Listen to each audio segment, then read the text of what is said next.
સમાધિ શા માટે આપવામાં આવે એનું વર્ણન કૈલાસ સંહિતામાં છે. આપણે દશનામ સાધુ સમાજ, વૈષ્ણવ સાધુ સમાજ, સમાધિની પરંપરા છે. આપણે 4 દાહ છે: ભૂમિદાહ, અગ્નિદાહ, જળદાહ અને વનદાહ.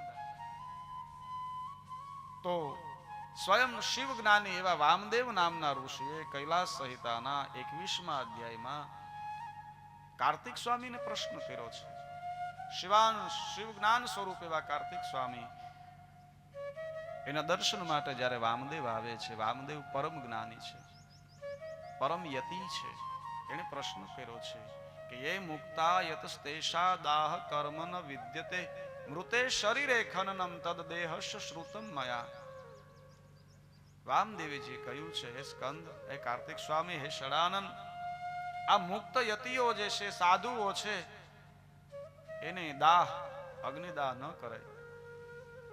એમના બ્રહ્મલીન થયા પછી, એના કૈલાસવાસી થયા પછી એને સમાધિ આપવામાં આવે છે. સમાધિ આપવી જોવે. આનું કારણ શું? એ ક્યાં કારણથી સાધુને સમાધિ શા માટે? એ મુક્તા યતસ્તેષા દાહ કર્મ ન વિદ્યતે, એમને અગ્નિદાહ નથી આપવામાં આવતો. સમાધિ શા માટે આપવામાં આવે છે? અને હું ટૂંકમાં કહું, વધારે વિસ્તાર ન લેતા.